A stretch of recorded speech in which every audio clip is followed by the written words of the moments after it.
So we were kind of graphite industry, aluminum industry, and steel industry had to approach the court and asking for exemption. And we were lucky we got a early hearing, and the case was very well understood and appreciated by the court, and we got a ruling in our favor permitting the import of petroleum coke. Actually, pet coke is a very generic term. What we use is actually needle coke, which is the highest and the most special variety of pet coke. So that part is taken care of. It's over. We are getting all the coke we need. But you are saying that there was a temporary disruption because of the ban, but that has gone away now.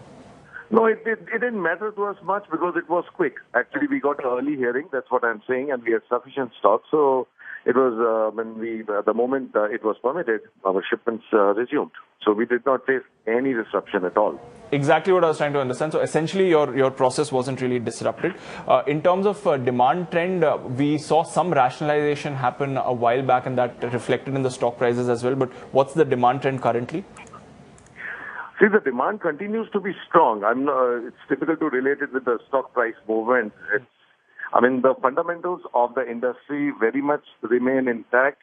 The electric arc furnace production, which is, with the EAF industry, which is using our product, continues to grow at a very healthy rate, not only in China, but in other parts of the world. So nothing has changed, actually.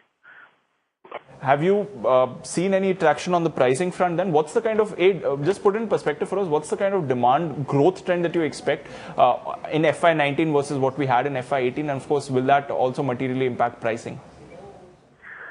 Okay, I'll put it this way. There is a China factor and there is the rest of the world. Now, China is increasing its electric arc furnace steel production rapidly.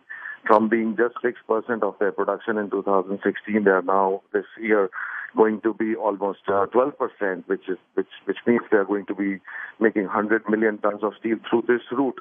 So demand within China is growing up rapidly for graphite electrodes, and also in the rest of the world, it's again growing at a rate of 4 to 5%. So that translates directly into our demand. Okay, and therefore then, are you adding any capacity or any plans to add capacity right now? We have plans, but just wait for a while. We have our board meeting coming up sometime soon, and we would like to make a comment after that. But yes, we are definitely looking at capacity expansion.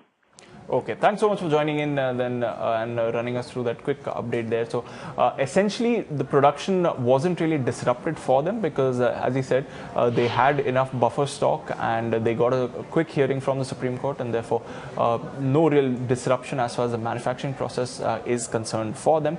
Demand continues to be strong, and you can see some traction on the pricing environment for them as well. So watch out for this entire space. Meanwhile, the Nifty continues to languish with a cut of about 150 odd points, although like I've been saying, the breadth is showing some signs of improvement. So you have a couple of banking names that have actually moved into positive territory. Axis and Bank of Baroda now trading with a positive bias. Yes Bank too off the